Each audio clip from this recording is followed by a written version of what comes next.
চলুন আজকে আপনাকে আজ থেকে প্রায় 139 বছর আগে নিয়ে যায়, যেখানে শ্রমিকদের 12 থেকে 16 ঘন্টা পর্যন্ত কাজ করতে হতো। তাদের ছিল না কোনো ছুটি, নিরাপদ পরিবেশ এবং ন্যায্য মজুরি। একবার ভেবে দেখুন তো, কেমন দুঃস্বপ্নের মতো ছিল সেই সব মানুষদের দিনগুলো। কিছু মনে করবেন না, সকলকে বলছি না। আজকের দিনে এসে কিছু কিছু কর্মকর্তাগণ আছেন যিনারা এর 1/3 অর্থাৎ 3 ভাগের 1 ভাগ কাজ করেই তেনারা বলে বসেন, सारे काम मैं ही करूं। সে যাই হোক, আজকে 1 মে, যাকে আমরা মে দিবস হিসেবেই জানি।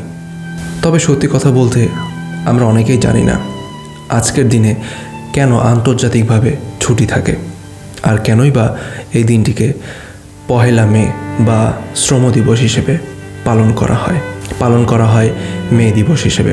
আজকে আমি আপনাকে জানাবো মে দিবসের ঐতিহাসিক ঘটনা, রক্তঝরা আন্দোলনের ইতিহাস এবং এর গুরুত্ব সম্পর্কে।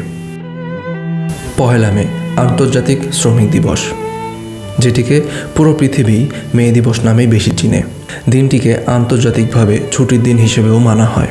তবে এই দিনটি শুধুমাত্রই একটি ছুটির দিন নয়, বরং এই দিনটি একটি রক্তঝরা আন্দোলনের ইতিহাস।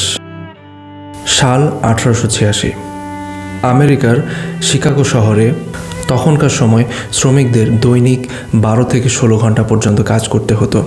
তাদের কোনো রকম ছুটি, নিরাপদ পরিবেশ, ন্যায্য মজুরি ছিল না। এক প্রকার তাদেরকে এক অন্যায়ের সাথে বসবাস করতে হতো। কিন্তু যখন তারা আর সহ্য করতে পারলেন না, তখন তারা প্রায় কয়েক হাজার শ্রমিক মিলে একসাথে হয়ে এই অন্যায়ের বিরুদ্ধে আন্দোলনে নেমে পড়েন। তারা দাবি তোলেন, আমরা দিনে 8 ঘন্টা কাজ, 8 ঘন্টা বিশ্রাম এবং 8 ঘন্টা নিজের জন্য চাই। হাজার হাজার শ্রমিক একসাথে একই দাবি তোলেন। ঠিক সেই সময়ে শিকাগোর হে মার্কেট স্কোয়ারে ঘটে যায় এক ভয়াবহ ঘটনা। যেমনটা হয়, আন্দোলনের সময় এক বিস্ফোরণ ঘটে, আর ঠিক তার পরপরই পুলিশ এই আন্দোলনরত শ্রমিকদের উপরে গুলি চালায়।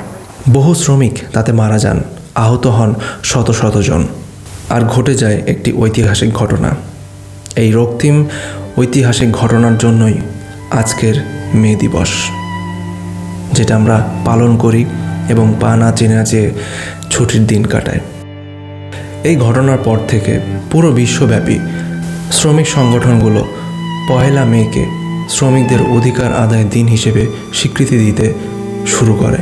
1889 সালে প্যারিসে অনুষ্ঠিত দ্বিতীয় আন্তর্জাতিক শ্রমিক সম্মেলনে 1 মেকে আন্তর্জাতিক শ্রমিক দিবস হিসেবে প্রথম পুরো বিশ্বের কাছে ঘোষণা করা হয়। এরপর থেকে পৃথিবীর নানান দেশে, যেমন বাংলাদেশ, পাকিস্তান, ভারত, যুক্তরাষ্ট্র, রাশিয়া সহ প্রায় 80টিরও বেশি দেশে মে দিবস পালন করা হয়। আমাদের বাংলাদেশে 1972 সালে সর্বপ্রথম মে দিবসকে ছুটির দিন হিসেবে ঘোষণা করা হয়। মে দিবস শুধু একটি ছুটির দিনই নয়, বরং এটি শ্রমিকদের অধিকার আদায়ের দিন, তাদের সংগ্রামের প্রতীক। কারণ আজকে 1 মে, আর আজকের দিনটি আমাদেরকে শেখায় অধিকার আদায় করতে হলে সংগ্রাম করতে হয়। বুঝিয়ে দেয় এটি শ্রমের মর্যাদা এবং শ্রমিকদের সম্মানের গুরুত্ব। শেখায় ঐক্যবদ্ধভাবে অন্যায়ের বিরুদ্ধে দাঁড়ানোই পরিবর্তনের প্রতীক।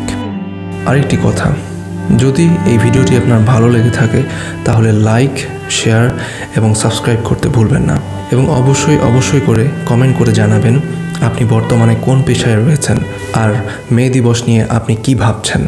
সবশেষে একটি কথা, শ্রমের মর্যাদা দিন এবং শ্রমিকের অধিকার নিশ্চিত করুন। ভালো থাকবেন, সুস্থ থাকবেন। আল্লাহ হাফেজ।